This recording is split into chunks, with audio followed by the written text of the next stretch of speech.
नमस्कार, मैं रवीश कुमार। क्या 2024 के चुनावों में सरकारी भर्ती मुद्दा बन सकता है?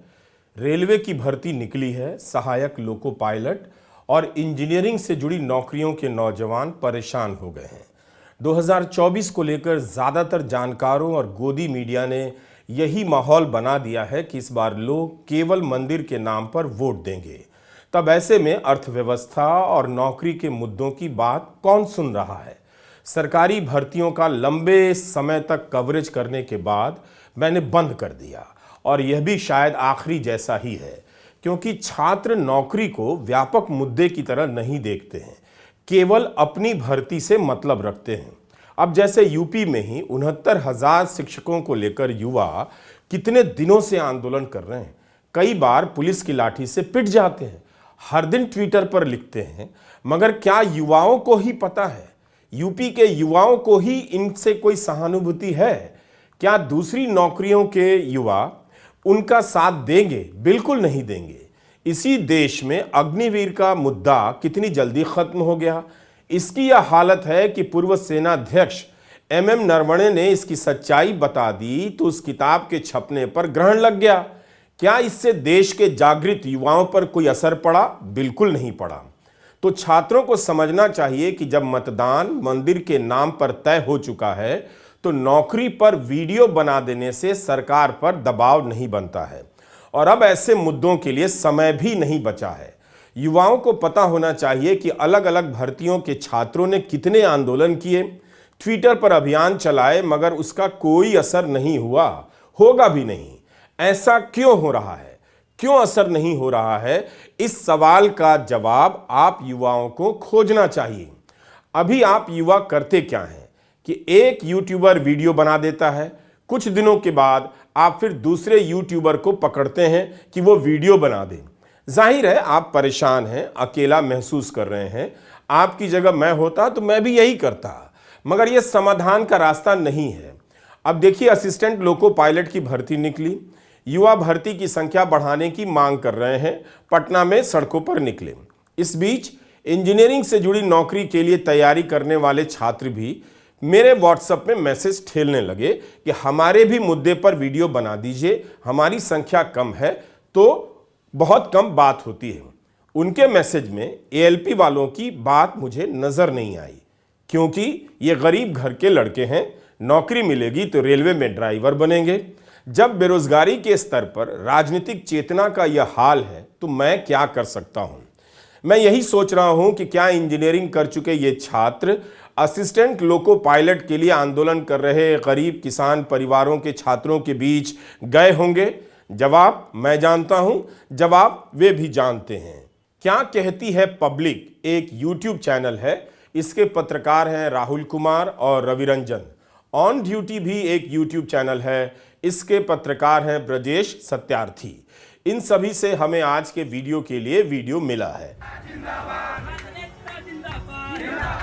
पटना में छात्रों ने रेलवे में ड्राइवरों की भर्ती को लेकर मार्च निकाला। छात्र गुस्से में थे कि रेल ड्राइवरों की वैकेंसी इस बार बहुत कम आई है। इस बार रेलवे ने रेल चालकों की जो वैकेंसी निकाली है उसकी संख्या 5,696 है। रेलवे रनिंग स्टाफ एसोसिएशन ने रेलवे बोर्ड को पत्र लिखा है कि रेल चालकों की वैकेंसी 16,373 होनी चाहिए, मगर विज्ञापन केवल 5,696 का निकला है। यह सही नहीं है। कई रेल जोन में चालकों के खाली पदों की समीक्षा तक नहीं हुई है। अगर समीक्षा होगी तो चालकों के खाली पदों की संख्या 16,373 से भी अधिक हो जाएगी। यह सब पत्र में लिखा है। यह भी कि कम भर्तियां होने से रेल चालकों पर बहुत दबाव है, वे 12 से 20 घंटे काम कर रहे हैं, उन्हें समय पर छुट्टियां नहीं मिलती। इस वीडियो में आप तरह तरह के माइक देख रहे होंगे। इनमें से आपको गोदी मीडिया का माइक नहीं दिखेगा, जिसे सरकार जनता से टैक्स लेकर हजारों करोड़ रुपए के विज्ञापन देती है। पटना में मार्च निकला तो on duty, Kabil news, Bharat एक नई सोच, live cities, principal of news, सच बिहार और चंपारण दर्पण नाम के चैनलों पर इसे कवर किया जा रहा था। सच पूछिए तो मन जरा भावुक भी हुआ कि ये यूट्यूबर अपने दम पर किसी तरह से पत्रकारिता कर रहे हैं। इन्हें क्या ही मिलता होगा? जिन्हें पत्रकारिता से सब कुछ मिलता है, उस गोदी मीडिया से कोई चैनल यहाँ नहीं है। एएलपी की कम वैकेंसी को लेकर छात्रों के भीतर बहुत गुस्सा है। वे जगह जगह प्रदर्शन कर रहे हैं, मगर उनका कहना है कि गोदी मीडिया कवर नहीं करता। 10 साल बाद भी अगर ये नौजवान इसी सवाल पर अटके हैं कि गोदी मीडिया कवर नहीं करता, तो इन युवाओं का कुछ नहीं हो सकता। क्या इन्हें पता नहीं कि गोदी मीडिया सरकार से सवाल करने और जनता की आवाज सरकार तक पहुंचाने का काम कब का बंद कर चुका है? आखिर पिछली बार इन लोगों ने कब गोदी मीडिया पर ऐसे मसलों पर डिबेट देखी या कवरेज देखी? युवाओं को पता है, इसके बाद भी इनसे गोदी मीडिया देखना आज तक बंद नहीं हुआ, क्योंकि गोदी मीडिया से इन्हें धर्म का नशा मिलता है। देश का झूठ है, चौथा स्तंभ है। चौथा स्तंभ नहीं है मीडिया, आप लोग मीडिया हो गए। अब आजकल का मीडिया यही यूट्यूब मीडिया रह गया है। तो मीडिया है ना, वही हम लोग को दिखा। अभी तो हमको जितना भी है छोटे प्लेटफॉर्म वाला ही हम लोग को दिखा रहा है। बड़े प्लेटफॉर्म का जितना भी बड़े प्लेटफॉर्म का मीडिया वाला है अभी कोई नजर नहीं आया है। हम लोग रेल मंत्री से ही बोलेंगे दर्द क्यों कि अभी जो हम लोग के छोटे मीडिया वाले जो है ना, अभी हम लोग को यही ले गए हैं आपके पास। बड़े मीडिया वाले कोई भी यहाँ नहीं आए। देखो भाई, मोदी सरकार से हमारा यही रिक्वेस्ट है कि 56 इंच सीना बोलते हो ना, 56 पर डबल जीरो लगाओ और वैकेंसी लाओ 56,000। नहीं तो इस बार तुम्हारा यहाँ लोकसभा में 40 सीटें है ना, ये पे जीरो तुम्हारा बोल्ड हो जाएगा। प्रोटेस्ट तब तक जारी रहेगा जब तक हम लोगों का मांग पूरा नहीं हो। 1 मिनट, कल से हम लोगों ने इस प्रोटेस्ट को एक नया रूप दिया है और संपूर्ण गांधीवादी तरीके से सुबह 9 बजे से हम लोग भूख हड़ताल पर और अनिश्चितकालीन धरना प्रदर्शन पर बैठेंगे जब तक हम लोगों का मांग पूरा नहीं होगा। देश में राजतंत्र है, लोकतंत्र नहीं है। लोकतंत्र होता तो पीएम आके सामने से बात करता, ठीक है, प्रेसिडेंट को ज्ञापन देने के बाद बात करता, गवर्नर बात करता। कहाँ है सिस्टम? कौन सा सिस्टम का बात करता? लोकतंत्र नहीं है। वोट इतना स्टूडेंट खड़ा है ना, हम सबसे रिक्वेस्ट कर रहे हैं ना भाई, वोट ही मत करो, लोकतंत्र से भरोसा उठा दो। किस सिस्टम का बात कर रहे हो यार आप? ये जो आप वीडियो लाइव कर रहे हो ना, अब जाके सरकार को कम से कम एक बार बोलो कि यार बात तो करें इनसे आके। यहाँ बेरोजगार नहीं है, ये अनपढ़ गंवार ठेपा बोर नहीं है, तुम्हारे इकोनॉमी के लिए कल बूस्ट करने के लिए जरूरी चीज है। सेना में भर्ती का इतना बड़ा मुद्दा था, अग्निवीर हवा हो गया। विपक्ष के रूप में कांग्रेस नियमित रूप से अग्निवीर का मुद्दा उठाती रहती है, मगर उसे जनता के बीच समर्थन नहीं मिलता है। तब फिर रोजगार के सवाल को कैसे उठाया जाए, कितना डेटा दिया जाए कि मजदूरी और सैलरी में ठहराव है, लोगों की कमाई घट रही है, बचत कम हो रही है। रोजगार बहुत बड़ा मुद्दा है, मगर खुद युवाओं ने और आज के राजनीतिक समाज ने इस मुद्दे के राजनीतिक पक्ष को खत्म कर दिया। नौकरी के नाम पर वोट होता तो राजनीति में हड़कंप मच जाता। राहुल गांधी ने रेलवे ड्राइवरों की वैकेंसी को लेकर लंबा चौड़ा ट्वीट किया है। 20 जनवरी को राहुल ने ट्वीट किया कि जब देश के युवाओं में से हर तीसरा युवा बेरोजगार है, प्रधानमंत्री ने उनके साथ फिर धोखा किया। 5 साल बाद भर्ती आई है, मगर केवल 5,696 पदों की। इस बार धोखा आम परिवार से आने वाले 18-18 घंटे मेहनत करने वाले उन छात्रों के साथ है जो छोटे छोटे किराए के कमरे में रहकर बड़े सपने देखते हैं। जहां रेलवे में लाखों पद खाली हैं, वहां 5 वर्षों के इंतजार के बाद मात्र 5,696 पदों की भर्तियां आई हैं। प्रतियोगी छात्रों के साथ अन्याय है। राहुल ने पूछा है कि किसके फायदे के लिए रेलवे में भर्तियां कम की जा रही हैं। पटना से बड़ी संख्या में युवा मुझे मैसेज कर रहे थे कि 10 लाख छात्रों के भविष्य का सवाल है, लेकिन जब हमने देखा कि इन 10 लाख युवाओं की बात करने वाले राहुल गांधी के ट्वीट को कितने लोगों ने देखा है, तो 24 लाख व्यूज मिले। ये संख्या अच्छी है, मगर मैं बहुत उत्साहित नहीं हूं। इसके बाद भी गोदी मीडिया में कहीं कोई बहस नहीं। हर जगह राहुल की समाप्ति को लेकर चर्चा हो रही है और अंतिम बात लिख दी गई है और मोदी की जीत के नगाड़े अभी से बजाए जा रहे हैं। फिर सवाल उठता है कि राहुल गांधी अपनी न्याय यात्रा में किन युवाओं की बात कर रहे हैं? क्या युवाओं तक राहुल की आवाज पहुंच रही है? क्या इन युवाओं को विपक्ष के नेता के रूप में राहुल की इस भूमिका से कोई मतलब भी है? उससे पहले 4 युवा आए, मुझे कहते हैं राहुल जी, हमारे जैसे 1,50,000 युवा हैं, हमने क्या गलती की? मैंने पूछा क्या हुआ? कहते हैं राहुल जी, 1,50,000 युवाओं ने सालों आर्मी में भर्ती करने की कोशिश की, टेस्ट लिया, रनिंग की, फिजिकल किया, मेडिकल किया। मोदी जी की सरकार ने हमें कह दिया, लिख के कह दिया कि आपको आर्मी में एक्सेप्ट कर दिया गया है। फिर कोविड आया, कहते हैं कि अभी ठहरिए, थोड़ी देर ठहरिए। कोविड आया है, कोविड के बाद में आपको आर्मी में लिया जाएगा। 3 साल 1,50,000 युवाओं को नचाया, कहा कि कुछ ही दिनों में हो जाएगा, कुछ ही दिनों में हो जाएगा। और फिर 3 साल बाद कहते हैं तुम्हें हम आर्मी में नहीं लेंगे, ना तुम अग्निवीर बन सकते हो, ना तुम्हारे लिए आर्मी में जगह है। मेरे मीडिया के भाई बैठे हैं, खड़े हैं यहां पे, इनकी गलती नहीं है,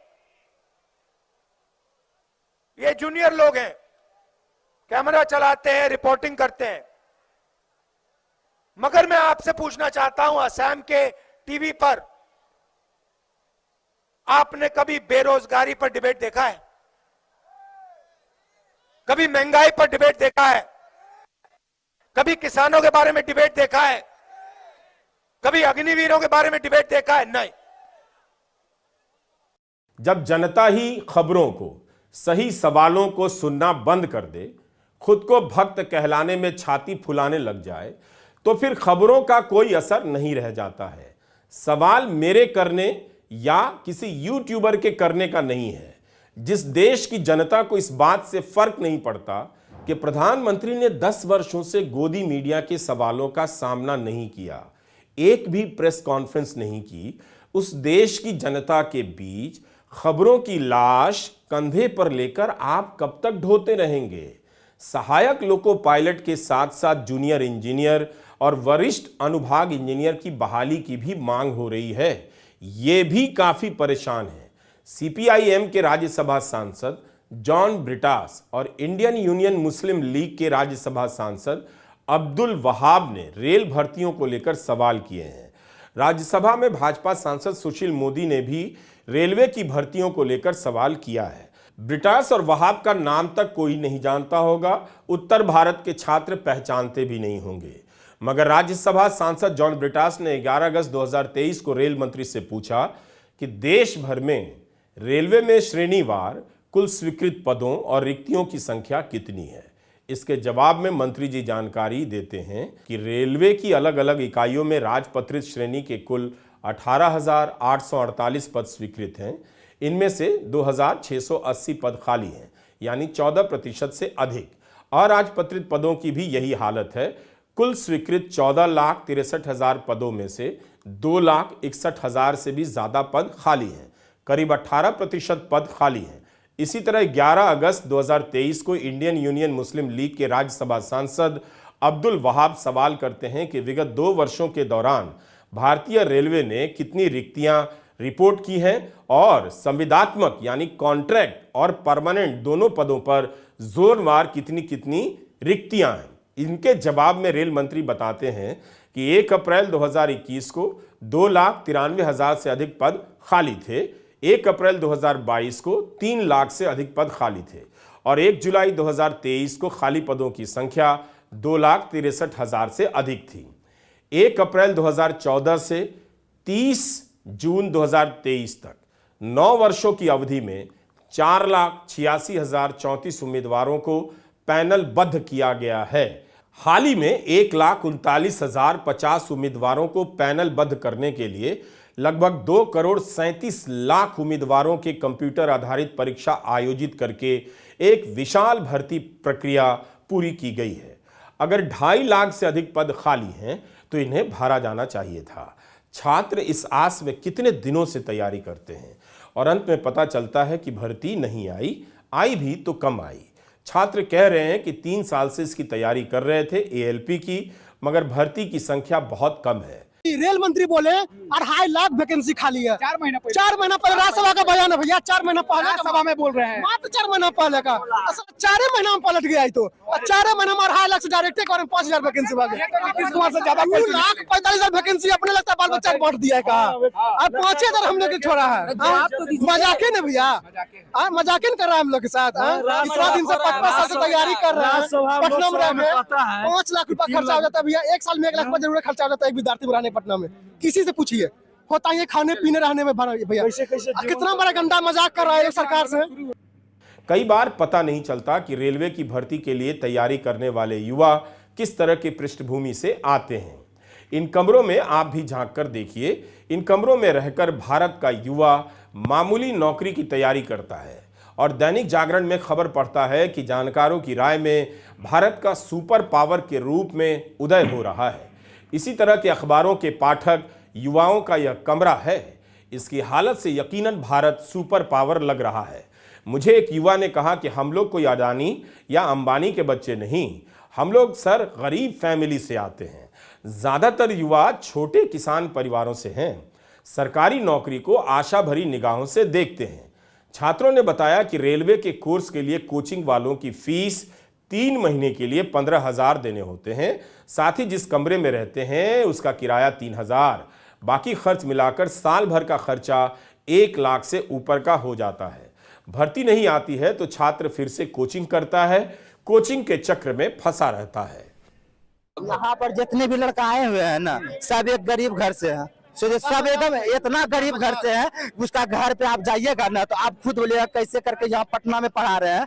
ये हम तो गार्जियन को सौभाग्य मानते हैं कि अपना जमीन बेच के दिए, जमीन बेच के यहाँ पर हम पढ़ने के लिए आए, गार्जियन की सौभाग्य मानते हैं। लेकिन सरकार का देखिए, सरकार रणनीति क्या है। सरकार जब भर्ती अपना लाता है, जब प्रधानमंत्री का चुनाव आता है तो क्या रैली हेलीकॉप्टर उतारते हैं और ये उतारते हैं कि आप लोग के जो है ना, आप लोग के लिए हम ये कर देंगे कि आप सोचे भी नहीं होंगे। आप लोग के भर्ती हर एक मात्रा में हर एक साल आएगा। अरे कहाँ गया कैलेंडर मेरा? आप बोले कैलेंडर आएगा। आप ITI कीजिए, आपको बड़ी मात्रा में भर्ती दिया जाएगा।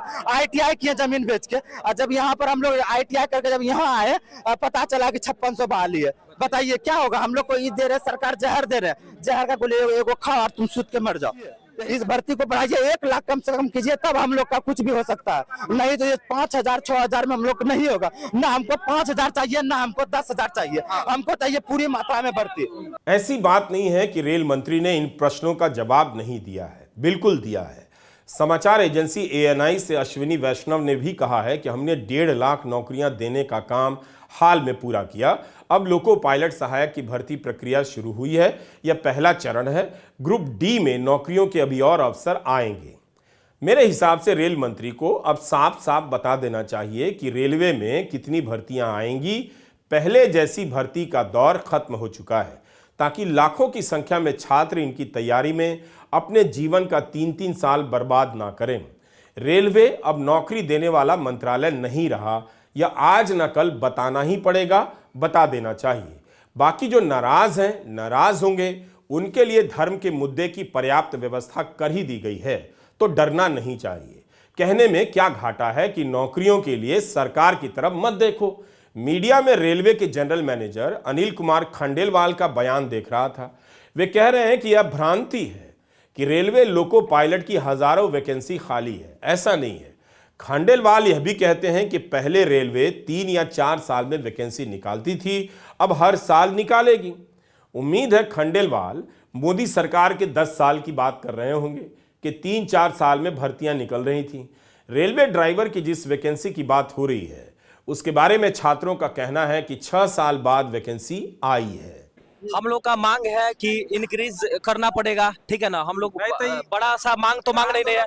2018 के बाद पहली बार 2024 में वैकेंसी आया, 6 साल के बाद वैकेंसी आया। कम से कम 50,000 वैकेंसी होना चाहिए। जब तक इंक्रीज नहीं होगा तब तक हम लोग का आंदोलन स्टार्ट रहेगा। सबसे पहले हम लोग का मांग है LP 50,000 होना चाहिए, ठीक है ना। उसके बाद टेक्नीशियन का अलग से वैकेंसी आए, ठीक है। उसके बाद ग्रुप D LP को बढ़ाए, फिर मरेंगे, लेकिन हम लोग अपना अधिकार लेकर छोड़ेंगे, नहीं मानेंगे। सरकार ये हमारा अधिकार है, नहीं मानेंगे, अधिकार लेकर छोड़ेंगे। बोल रहे हैं कि हम हर साल वैकेंसी लाएंगे। अगर इसका ऑफिशियल नोटिस आ जाता है तो क्या आप लोग मान जाएंगे या फिर हमको पिछले साल का भर्ती दीजिए ना, भरपाई कीजिए ना, जो 2019 से जो बचे हुए हैं उसका भर्ती चाहिए हमको। आपने पिछले साल जो 5 साल से रिक्त पड़ रही है उसका जोड़कर वैकेंसी, उसका जोड़ के वैकेंसी चाहिए हम लोग को, उसी का हम लोग इंतजार में बैठे हुए थे। 5000 वैकेंसी से हम कहना चाहते हैं 5000 वैकेंसी देने से अच्छा है लॉकी ड्रॉ खिला दीजिए। हम लोग पढ़ेंगे नहीं, ऐसे लॉकी ड्रॉ होगा तो होगा, नहीं होगा ना होगा। ऐसे भी कट बहुत हाई जाएगा, काम मतलब निकलता है, टेंशन भी नहीं रहेगा। बढ़ेगा, सरकार शुरू से ही करती आ रही है, प्रोटेस्ट होगा तो वैकेंसी बढ़ेगा, ये सरकार शुरू से ही करती आ रही है। सबसे पहले सीआरपीएफ एसएसबी का पेंशन हटाया गया, उसके बाद अग्निपथ स्कीम आया, उसके बाद ये आया, अभी 5600 सीट आया। बीजेपी सरकार का मेन मकसद है क्लर्कियल पोस्ट को खत्म करना, ये आप लोग सुन लीजिए। 2019 के चुनाव में पुलवामा के बाद ऐसा ज्वार उठा कि नौकरी का सवाल हवा हो गया। मुश्किल है कि 2024 में बेरोजगारी का मुद्दा राम मंदिर के सामने टिक पाएगा। भारत में नौकरी की हालत खराब जरूर है और यह बात समाज अच्छी तरह जानता है। उन्हें भी पता है कि बहुत कम सैलरी की नौकरी मिलती है और जिन्हें नौकरी नहीं मिली है उन्हें भी इसकी सच्चाई मालूम है। सरकारी भर्ती को लेकर राज्य सरकारें थोड़ी सचेत तो हुई हैं, यह मुद्दा बना तो है मगर काफी नहीं हुआ। हर राज्य में समस्या विकट है। आर्थिक हालात को देखिए तो पता चलेगा कि नौकरी का मुद्दा कितना बड़ा हो सकता था, मगर धार्मिक हालात देखिए तो लगेगा कि इस पर टाइम खराब नहीं करना चाहिए। लोग धर्म के नशे में अच्छा टाइम बिता रहे हैं। ऐसा भी नहीं है कि बिल्कुल खबरें नहीं छप रही हैं। अखबारों के किसी कोने में छप तो जाती हैं कि गांवों में मजदूरी अक्टूबर 2023 से पहले के करीब 2 सालों में यानी 21 महीनों में सिकुड़ती चली गई, घट गई। आप सोचिए कि ग्रामीण इलाकों में मजदूरी अगर 2 साल तक घटती चली जाए, जिन्हें मजदूरी मिलती होगी उनकी क्या हालत होती होगी। लोग कर्ज के आधार पर जीने लगे हैं। घरेलू कर्ज पिछले 10 साल में सबसे अधिक है। लोग दैनिक खर्चों के लिए लोन ले रहे हैं, लोगों के पास पैसे नहीं बच रहे। रिजर्व बैंक ने कहा है कि वित्त वर्ष 2022 में लोगों की बचत जीडीपी की 7.2% थी, जो वित्त वर्ष 2023 में घटकर 5.1% हो गई। 50 साल में घरेलू बचत इस देश में सबसे कम है, लेकिन धार्मिक मुद्दों का ज्वार सबसे ऊपर है। मतलब यही निकलता है कि कमाई बहुत कम है, महंगाई ज्यादा है, पैसे बच नहीं रहे। चिंता मत करो, धर्म का मुद्दा चारों तरफ झंडा लेकर लोगों की बालकनी से लेकर दरवाजे तक खड़ा है। 2 जनवरी 2024 के इकोनॉमिक टाइम्स में गायत्री नायक की एक रिपोर्ट है कि 1 साल के भीतर घरेलू और वित्तीय शुद्ध बचत में 6% की गिरावट आ गई। यानी लोग अपनी बचत से चीजें खरीद रहे हैं, उनकी बचत घटती जा रही है। 2020-21 के दौरान यह जीडीपी का 11.5% थी, लेकिन 2023 के वित्त वर्ष में घटकर 5.1% रह गई। 2 करोड़ नौकरियों का वायदा किसने किया? अब कम से कम 20 करोड़ नौकरियां होना था, दिए आपको नौकरी। फिर बोल रहे हैं, आज पेपर तो आप रोज पढ़ते हैं, पेपर में हेडलाइन क्या है? मोदी की गारंटी। मोदी की गारंटी क्या है? 2 करोड़ नौकरियां नहीं देना। आपने ही कहा, हम नहीं कहे। किसान की आमदनी 2 गुना करेंगे, किसने बोला? मोदी। किया? फिर झूठ कौन बोले? और झूठों के सरदार उन्हों हो गए, कांग्रेस को गालियां देते। मल्लिकार्जुन खड़गे और राहुल गांधी के कई बयान मिल जाएंगे रोज के। सही मुद्दे पर हाथ रखते हुए भी कांग्रेस हाशिए पे चली गई, क्योंकि जैसे ही आप नजर उस शामियाने की तरफ घुमाते हैं जहां कोई धर्म के नाम पर दूसरे धर्म को ललकार रहा होता है, वहां की भीड़ बहुत ज्यादा बड़ी नजर आती है और उसकी छाती फुली हुई होती है। उसके गर्व भाव का अंदाजा आप नौकरी के सवाल से नहीं कम कर सकते।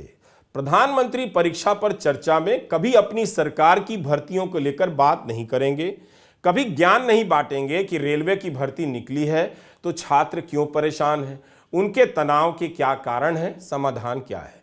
जबकि अखबारों में तो यह खबर छपी है कि पढ़े लिखे युवाओं में बेरोजगारी की दर ज्यादा है। यानी आप कोचिंग पर लाखों रुपए फूंक दें, पेशेवर पढ़ाई पर लाखों की फीस दे दें, आपके लिए नौकरियां कम हैं, कम पैसे की नौकरियां ज्यादा है। 20 जनवरी के बिजनेस स्टैंडर्ड में एक रिपोर्ट छपी है। कर्मचारी भविष्य निधि संगठन ईपीएफओ से जुड़ने वाली संगठित क्षेत्र की नौकरियों की संख्या 30 महीने में सबसे कम दर्ज हुई। संगठित क्षेत्र की नौकरी होगी तभी आपका पीएफ कटेगा और सामाजिक सुरक्षा प्राप्त होगी, ईपीएफओ में पैसे जमा होंगे। नवंबर 2023 में अक्टूबर 2023 की तुलना में 10% की गिरावट आई है। वैसे भी नए जुड़ने वाले सब्सक्राइबर की संख्या 6 लाख से लेकर 7-8 लाख ही होती है। इतने बड़े देश में यह संख्या बेहद मामूली है। बिजनेस स्टैंडर्ड की इस खबर में ध्यान देने वाला बिंदु यह था कि संगठित क्षेत्र में युवाओं को कम मौका मिल रहा है, यानी उनके लिए सुरक्षित अच्छी नौकरी, अच्छी सैलरी की नौकरी का कुछ अता पता नहीं। क्या युवा दुखी हैं? बिल्कुल नहीं। वे धर्म के नशे में जिस हिंदू सुख में डूबे हैं, उस हिंदू सुख को मान्यता देनी ही पड़ेगी। युवाओं को हिंदू सुख ने जो गर्व दिया है वो एक अच्छी सैलरी और एक अच्छी नौकरी से नहीं हासिल हो सकता है। भारतीय स्टेट बैंक की यह रिपोर्ट है कि बेरोजगारी दर कम हुई है, लेकिन पढ़े लिखे युवाओं में काफी ज्यादा है। लोगों में स्वरोजगार बढ़ा है। अब यह स्वरोजगार अंडा और चाय की रेहड़ी लगाने का है या कुछ और है, इसकी बात नहीं होती, इसका डेटा नहीं। इस पर डेटा क्यों नहीं आता कि किस तरह का स्वरोजगार है? मगर इन सब सवालों के लिए अब समय चला गया है, नहीं समय। लोगों ने अपनी छतों पर धर्म ध्वजा फहरा दिया है। 24 के चुनाव का मुद्दा तय हो चुका है। यह वीडियो हमें हरियाणा फाइल्स के संत सिंह ने दिए हैं। युवा जान गए हैं कि अब नौकरी के सवाल पर इंतजार करना बेमानी है। इसलिए जब युद्धरत इस्राइल के लिए हजारों मजदूरों की मांग हुई तो बड़ी संख्या में भारतीय युवा भर्ती सेंटर पर पहुंच गए। मजदूरी पर इतनी आफत है कि युवाओं को काम के लिए इस्राइल अब संभावना के रूप में नजर आ रहा है। क्या इन युवाओं के लिए सुपर पावर भारत में काम नहीं? क्या विश्वगुरु भारत में नौकरियों की इतनी भयंकर कमी हो गई है कि रोटी कमाने के लिए लोग अपनी जान पर खेलने के लिए मजबूर हैं? भारत की ट्रेड यूनियनों ने सवाल उठाया है कि इस्राइल जाने वाले मजदूरों को मिलने वाले सुरक्षा प्रावधान निरस्त कर दिए गए। इस्राइल में मिलने वाली ये नौकरियां निर्माण क्षेत्र में मजदूरी की हैं। ये वो काम है जो गजा पर हमले से पहले फलस्तीनी किया करते थे। इनमें भारत के मुकाबले ज्यादा पैसा है, लेकिन इस्राइल में जीवन यापन भी महंगा है। मीडिया में छपी रिपोर्ट से पता चलता है कि जनवरी की कड़कड़ाती ठंड में सड़कों पर बैठे इनमें से कई युवक ऐसे हैं जो डिग्री प्राप्त करने के बाद इम्तहानों के कई दौर से गुजर चुके हैं, नौकरी की आस खो चुके हैं, इसलिए दूसरे मुल्क में मजदूर बनने के लिए तैयार है। भर्ती की घोषणा के बाद रोहतक से लेकर लखनऊ के भर्ती केंद्रों के बाहर कई 100 युवकों की भीड़ लग गई है। रोहतक में हुई भर्ती में हरियाणा से बाहर के लोगों को वापस भेज दिया गया। इसके बाद अधिकारियों ने लखनऊ में अन्य राज्यों के लिए भर्ती खुलवाई। नौकरी में वेतन का वादा है, लेकिन जान की सुरक्षा का नहीं। जो सरकार अपने देश में नौकरी नहीं दे पाई, वो इन युवाओं के लिए इस्राएली नौकरियों का प्रचार कर रही है। ये वाकई अद्भुत समय है, हिंदू सुख का समय है। आप कितने पढ़े लिखे हो? मैं तो पोस्ट ग्रेजुएट हूँ। किस सब्जेक्ट में? हिस्ट्री में। और कहाँ से किया है? चौधरी रणवीर सिंह यूनिवर्सिटी जींद से। तो इतना पढ़ने लिखने के बाद भी क्या करें, हरियाणा में बेरोजगारी की चरम सीमा पर पहुंच चुकी है, यही तो बात है। अरे बहुत चरम सीमा पर पहुंच चुकी है हरियाणा में। तो युद्ध चल रहा है, आपको पता है, जान खतरे में है। युद्ध देखो, युद्ध को तो लड़ाई की तो ऐसी है, क्या पता मौत कहाँ कहीं भी हो सकती है। अगर किस्मत में यही मौत लिखी है जे, कहीं भी हो सकती है। तो हम तो एजेंट के थ्रू आए थे। एजेंट ने हमें बताया कि वहाँ पे आपको फाइनल इंटरव्यू होएगा, तो वहाँ पे हमने इंटरव्यू देने के लिए आए। तो कितने पैसे की मांग की एजेंट ने? एजेंट ने फिलहाल तो 1,50,000 के बताया मैंने उसने। लेकिन अभी आगे का क्या प्रोसेस है उन्होंने बताया नहीं। क्या नौकरी मिलेगी? ये कंस्ट्रक्शन का काम है, बिल्डिंग लाइन का। कैसे पता लगा आपको? एजेंट के थ्रू। एजेंट क्या नाम है एजेंट का? मदन लाल। तो क्या कहा उन्होंने? उन्होंने कहा एक तो पहले सिकर में इंटरव्यू हुई थी और उसके बाद में उन्होंने बोला था एक रोहतक लास्ट इंटरव्यू हुई, उसके बाद में कोई इंटरव्यू नहीं है। अच्छा, और कितने बंदे आए राजस्थान से आपके हिसाब से? है 5-4 बंदे। अच्छा, कितने पैसे देने पड़ेंगे एजेंट को? 1.5 लाख की मांग की उन्होंने। अच्छा, उसके बदले में नौकरी मिलेगी? हाँ। यहाँ कौशल रोजगार की तरफ से कॉल आई थी हमारे पास। हाँ, तो इजराइल जाने को तैयार हो? हाँ सर तैयार है। फिर यहाँ पे कुछ दिक्कत ऐसी है कि यहाँ पे राजस्थान के आए हुए हैं, जो यहाँ पे है तो ये हरियाणा की वैकेंसी 10,000 आए हुए हैं, राजस्थान के एजेंटों के थ्रू आए हुए हैं। किसी पे 2.5 लाख ले रखे हैं, किसी पे 5 लाख ले रखे हैं। यहाँ हमारा नंबर पढ़ना बड़ी मुश्किल है। कितने पढ़े लिखे हो? ग्रेजुएशन कर रखी है। तो यहाँ नौकरी नहीं मिली हरियाणा में? नहीं जी। तो वहाँ जाके क्या करना आपको? वैसे ये बिल्डिंग का काम करना, अपना मजदूरी करनी है एक तरह की, ये समझो। आपको आती है पहले से ये? ना जी, नहीं की कभी। इजराइल में तो थोड़ा सा खतरा भी बता रहे हैं, युद्ध वगैरह चल रहा है। बोल रहे हैं कि भाई सेफ जोन में जाना पड़ेगा, सेफ जोन में ही रखेंगे। मेरे को लग नहीं रहा, क्योंकि वो जहाँ पे भाई बिल्डिंग वगैरह वो हुआ है डैमेज है, वहाँ पे सेफ जोन कड़ी मुश्किल होगी। तो फिर भी क्यों जा रहे हो? बस घर की हालात की वजह से सब कुछ जा रहा है भाई। परिवार में क्या क्या कौन कौन? मेरे पापा नहीं है, फादर। आप ही कमाने वाले? मजबूरी है? मतलब मजबूरी में ही जा रहे हैं, नहीं को बिना मजबूरी का कौन जाएगा। खुशी नहीं जा रहे? खुशी नहीं जा रहे?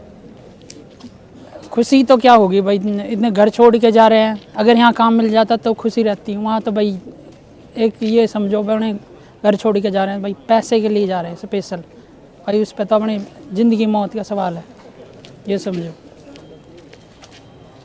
अच्छा, क्या करते हो? मैं स्कूल में लगा हुआ हूँ जी। क्लर्क? हाँ जी। अच्छा, कहाँ पढ़े लिखे कितने हो? ग्रेजुएटेड। फिर भी क्यों जाना चाहते हो? बस इंटरेस्टेड हूँ वहाँ जाने के लिए, मतलब फॉरेन में। यहाँ भी तो नौकरी है? नौकरी वो तो है जी, सैलरी का भी तो होता है। वहाँ से यहाँ पे सैलरी कम है, वहाँ पे सैलरी है।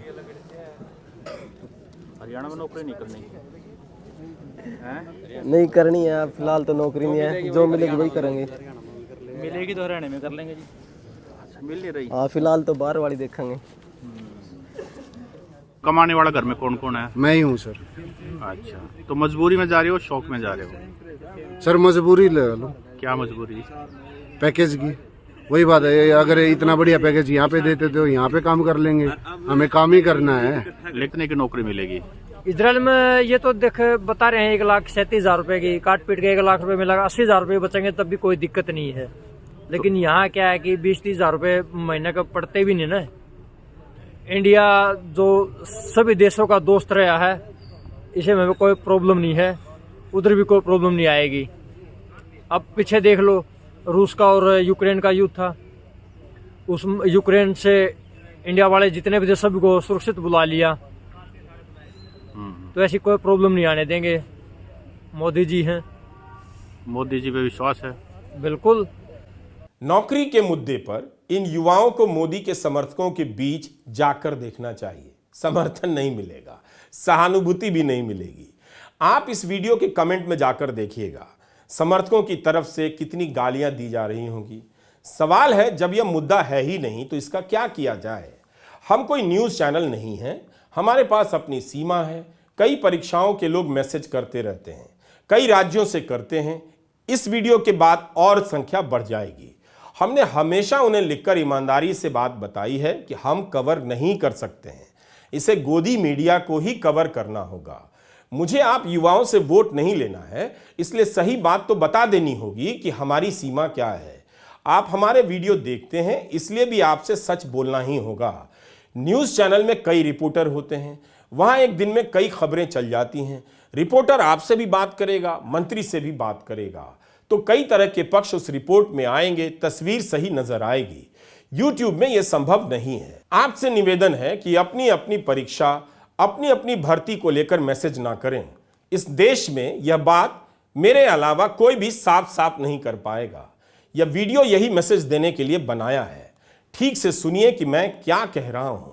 मेरी आपसे कोई जाति दुश्मनी नहीं है, मगर सही बात कहनी पड़ेगी। उम्मीद है युवा नौकरियों के लिए मुझसे संपर्क नहीं करेंगे। और रही बात धर्म के मुद्दे की, तो उसमें भी मेरी कुछ सीमाएं हैं। यह मुद्दा बहुत आकर्षक है। बिना मेहनत के कहानी सुनाकर, भजन सुनाकर काम चल जाता है और समाज में आप प्रतिष्ठित भी होते हैं। कभी आप प्रवचन करने वालों की समृद्धि और राजनीतिक शक्ति देखिएगा।